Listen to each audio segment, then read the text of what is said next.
Hey, welcome back. I have a knife here. This is just in from the Down Under. This just came in from Kane, our friend Kane Grambeau. Great guy. If you're not in the, if you like Grambeau knives, I'd highly recommend getting into the Grambeau Knives Facebook group. If you're not in there, I mean, he's highly active in there. You can actually just talk with Kane yourself. Not a lot of makers that are that accessible. Especially such top-end makers like, Grambeau Knives has done some pretty significant volume at this point for a guy that just makes himself available on Facebook chat anytime to pretty much anyone. It's pretty neat to see. Well packaged, by the way. Love it.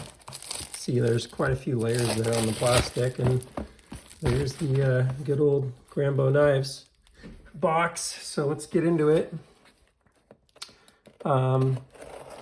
Yeah, but I actually just had a guy offer me out of Australia a pen if I would sell him one of my Magnus Click Shift pens. I was just kind of blown away by the generosity. Super cool. Very generous part of the world, apparently. So this is a custom. It's not one of his OEMs. This is actually handmade by Kane himself. Saw him posting it on Facebook and thought it'd be really nice. Ooh, it came with a sheath too. Look at that little EDC. Oh, what a beauty. So this is a custom handmade caper with a black micarta scale. Look at that full polish. That is a beautiful polished blade. The Grambeau right there. Let's zoom in on that. It's just nice looking. I think it's Nitro V, a black micarta handle, red G10 liner, I want to say. Like the pens, like the finishing. It's a little knife, but it's not short or anything. Let's put some measurements on it here. So the blade itself, you're talking 2.75, about a 3-inch blade with 2.75 of cutting edge. And you got a full length end to end here, about 6.5 inches, maybe a tad over. That is just a beautiful little knife. So he was offering this on a first come, first serve in the group. Like I was saying, if you like Grambeau knives, you got to get in the group. Really cool here how this tapers from the middle to this end and to that end. It's almost like a parabolic shape. Pretty unique. I don't know if I've seen that a lot. So you then throws the scales on and then grinds it down into something that would feel great in the hand. And yeah, this feels pretty damn good in the hand. A little small for my hand. Like I'm just a little over the grip here. So it'd probably suit a slightly smaller hand than mine even. You can choke up on this point, but there's not a lot keeping you off of the blade. I kind of wish he had carved this up a bit more to about there to stop the potential of your hand slipping up onto the blade in use. But, it's usable. It would probably be better for a slightly smaller hand. Nice little sheath here. Very quality leather sheath.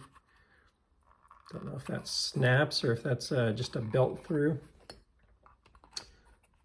Knife tucks in there very nicely.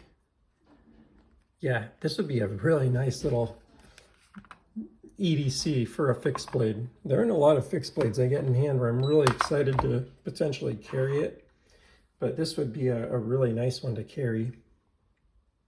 Now this went for about $300 US or so, $350 I think. Which for handmade by, a knife maker with that kind of brand isn't bad. 2.8 ounces, nice light micarta scales, nice small little blade, but not super slicey or anything, right? It's pretty thick there, so you wouldn't feel bad putting that thing to use. Nitro V, good mixed property type of steel. Maybe not the highest end ever, but, gets the job done. So that's cool. I'm excited to have this one in hand here and get to check it out. I gotta think about whether that's a keeper, just because I really do like when I have like a full grip I don't mind a 3-finger too much, but it's not my favorite. You know, I think of, by comparison here, the Benchmade mini bug out. So this is a very similar size, as you can see. Do it this way so it's a little less disorienting with all the reflections and stuff. So pretty similar in size to the mini bug out, but the mini bug out, I get all 4 fingers on. Whereas this one, there's just a bit of space lost in here because that forward choil's not there. So it'd be better for someone with a slightly smaller hand than mine. You can kind of see the difference if you go line them up like for like. That's kind of your grip zone, and you can see this one just gets an extra like almost ½ inch there of grip zone. But man, it does feel good on a 3-finger. That's about the best 3-finger pinch grip I've felt. You could always pinch grip or a 3-finger regular grip.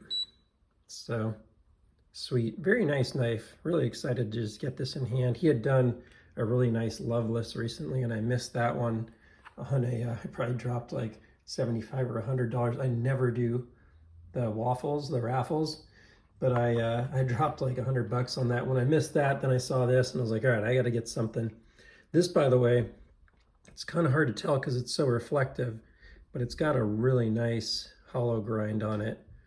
That's pretty nice to see in person. I'm trying to see if I can angle it in a way where maybe you can tell, but I don't think that's going to work too well. Maybe you can tell a little bit there.